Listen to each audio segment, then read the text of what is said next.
right soft bonding එකක් කරන්න යන්නේ right එතකොට මේ කර්ල් එකක් පොඩ්ඩක් අයින් වෙනවා හරි ඒ විදිහට නෙවෙයි නේද right soft bonding එකක් කියලා කියන්නේ අතට rebonding එකක් නෙවෙයි soft bonding එකක් කරනකොට ඒ කරන රූපලාවන්‍ය ශිල්පියාට මනා දැනුමක් බලපොරොත්තුක් experience එකක් තියෙන්න ඕනේ එයා එකත් එක්ක අපි පාවිච්චි කරන ටෙක්නික් තියෙනවා බලමු කලින් වුණාට පස්සේ final look එක කොහොමද කියලා නේද right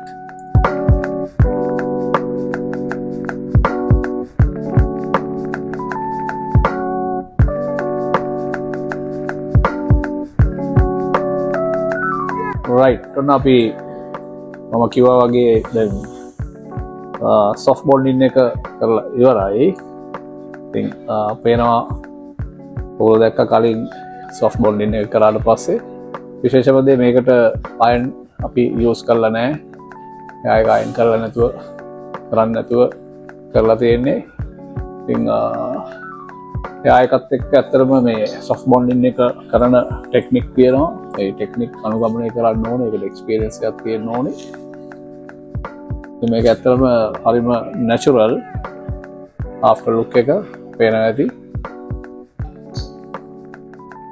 මම කිව්වා මුලදී rebonding එකයි soft bonding එකයි ලොකු different එකක් තියෙනවා කියලා ඉතින් ඔයගොල්ලන්ට පේනවා ඇති soft bonding එකක් කරාම හරිම natural hair එක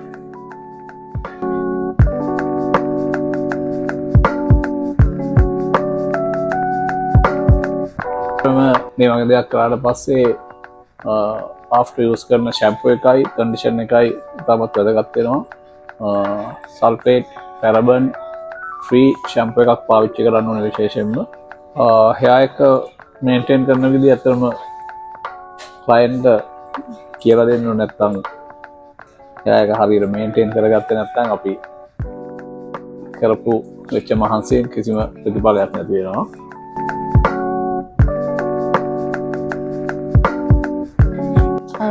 අතරම මට ලොකු ෆ්‍රිසි hair එකක් තිබ්බේ unmanageable hair එකක්. ඉතින් සැලොන් සිසියකට ඇවිල්ලා මම මෙහෙම soft bonding එකක් කරගත්තා.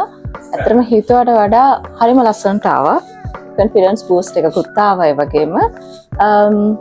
ඉතින් මට හරිම happy. අතරම හරිම සන්තෝෂයි. මොකද මම හිතාගෙන ආවට වඩා ලොකු වෙනසක් මට ලැබුණා.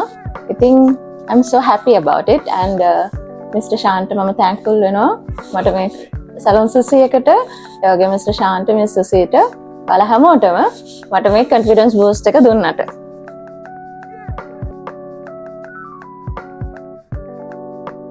Salon Susi by Susi Samarasekara